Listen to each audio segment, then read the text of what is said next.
biggie bam bam.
Assalamualaikum warahmatullahi wabarakatuh. Perkenalkan, nama saya Hadi Apersyihab dari Prodi Pendidikan Sejarah semester 4 Fakultas Keguruan dan Ilmu Pendidikan Universitas Muhammadiyah Profesor Dr. Hamka.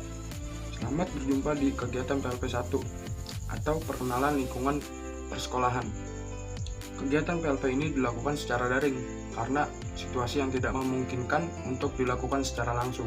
Maksud dan tujuan PLP 1 ini adalah untuk memperkenalkan lingkungan persekolahan serta untuk memperkuat jati diri saya sebagai calon seorang pendidik ke depannya. Berikut ini adalah hasil PLP 1 saya di sekolah SMA Malahayati. Selamat menyaksikan.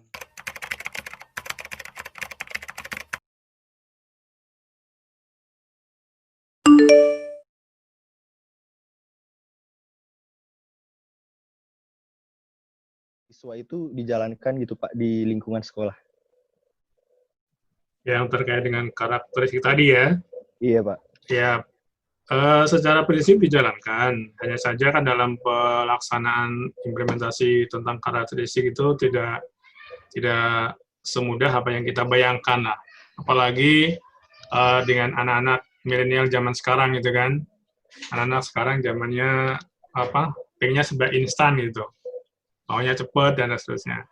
Tapi secara prinsip sekolah tetap melakukan menanamkan karakteristik terkait dengan tadi salam, misalnya pada saat bertemu berjabat salam dulu ya, kita berbicara sebelum COVID. Sekarang COVID nggak pernah jabat salam karena nggak pernah ketemu gitu kan, itu tadi. Ya, jadi menyapa itu menjadi hal yang harus kita lakukan kepada siapapun juga yang ada di lingkungan sekolah ya. Jadi intinya karakteristik dari karakter siswa tadi kita coba kita terapkan, kita implementasikan dalam kehidupan atau kegiatan sehari-hari di lingkungan sekolah. Itu barangkali yang saya sampaikan. Ya Pak. Lalu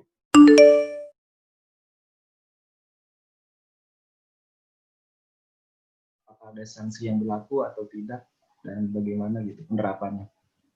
Ya, penerapan tata tertib yang pasti ada sanksi ya. Namanya juga tata tertib, kalau nggak ada sanksi nanti jadi lain istilahnya ya. Jadi penerapan tata tertib pasti ada sanksi. Ini yang pernah terjadi, ini agak lama ya. Pernah dulu terjadi siswa itu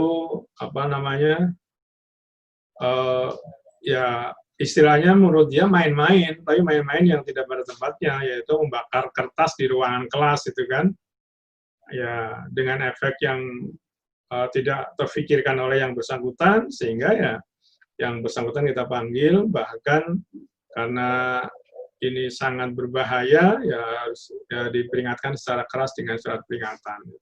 Jadi intinya ada. Untuk hal-hal yang lain, misalnya yang paling sering anak-anak ya barangkali mungkin itu lupa membuang sampah gitu. Pada saat terlihat, pada saat ketahuan ya pasti ada sanksinya kan. Minimal sanksinya untuk mengambil sampah itu untuk memasukkan, meletakkan di tempat yang memang sudah disiapkan. Gitu. Jadi kalau sanksi jangan dibayangkan, oh sanksi dihukum, disuruh apa, gitu. Ya, itu terkait dengan sanksi. Intinya tata tertib terkait dengan kebersihan ada sanksi dan tentunya itu dalam rangka pembinaan tadi karakteristik karakter peserta didik ya.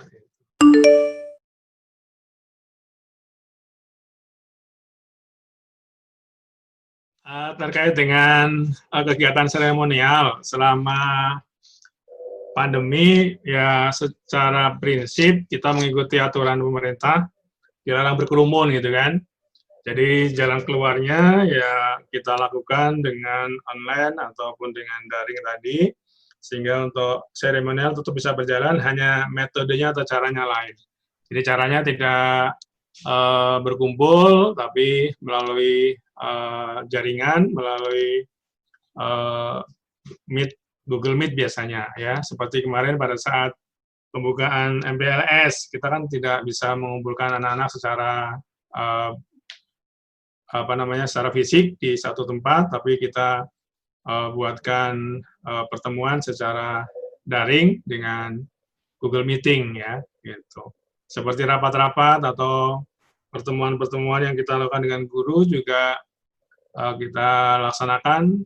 Sebagian ada yang daring, kalau yang dengan guru sebagian juga ada yang langsung. Jadi tergantung urgensinya. Jadi kalau yang sangat penting harus bertemu, itu biasanya langsung bertemu dengan guru-guru, tapi kalau yang bisa dilakukan dengan meeting atau Google Meeting, kita lakukan dengan Google Meeting. Jadi kalau perubahan pasti ada dalam kondisi pandemi saat ini, ya. Jadi upacara ataupun lainnya pasti kita tidak melakukan, itu tadi. Ya, seperti Agustusan kemarin juga kita tidak upacara, tapi ikut menyaksikan upacara atau kita membuat acara tersendiri tadi, lomba-lomba secara daring, ya, gitu.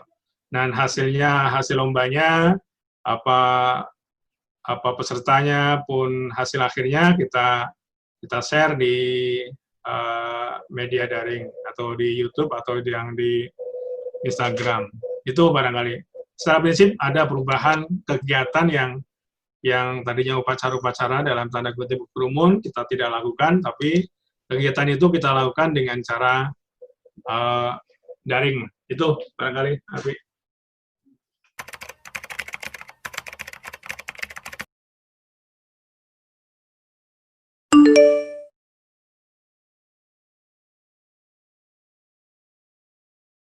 Yang tadi kita sampaikan ya, kalau materinya itu bisa dipahami dengan mudah, bisa dicerna dengan baik, dengan bahasa keseharian kita gitu. Anak-anak juga untuk menjelaskan tugasnya juga bisa dengan bahasa keseharian mereka gitu.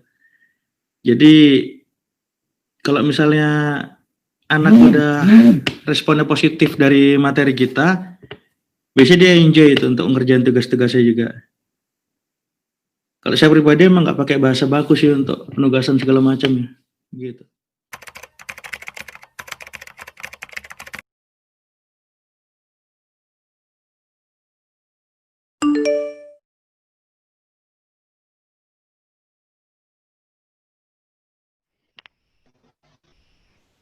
Ya, sukanya benar-benar lebih santai sih, banyak istirahatnya juga. Dukanya lebih benar-benar santai gitu, terus belajar juga didampingi sama orang tua kan tuh lebih enak ya. Terus kalau dukanya nggak ada kenangan, aku kan kelas 12 nih, nggak ada kenangan sama teman-teman gitu, jadi sedikit. Kadang kita juga tegur sapanya lewat medsos doang. Terus sukanya juga itu materinya susah banget yang ditangkap sih gitu.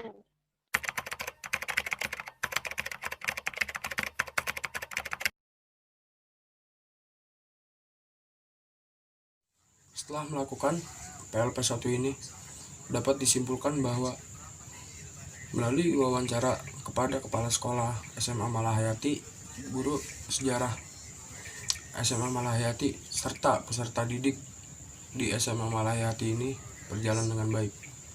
Yang pertama, kegiatan terprogram di SMA Malahayati ini seperti kegiatan hari besar, ekstrakurikuler, dan kegiatan belajar mengajar sebelum dan sesudah masa pandemi ini dapat berjalan dengan baik dengan melakukan protokol kesehatan dan dilakukan dengan metode daring. Yang kedua, wawancara dengan guru sejarah SMA Malahayati. Bentuk penugasan dan kegiatan belajar mengajar dilakukan menggunakan Google Classroom. Yang terakhir, wawancara dengan peserta didik. Suka dan duka pada masa pandemi menurut peserta didik. Lebih santai dan bisa ditemani oleh orang tua. Dan dukanya adalah karena mereka sudah kelas 12, jadi tidak memiliki kenangan bersama teman-teman dan hanya bisa bertegur sapa via sosial media saja. Dan materi yang diterima oleh peserta didik agak susah untuk dicerna oleh peserta didik. Sekian dari saya. Kurang lebihnya mohon maaf. Wassalamualaikum warahmatullahi wabarakatuh.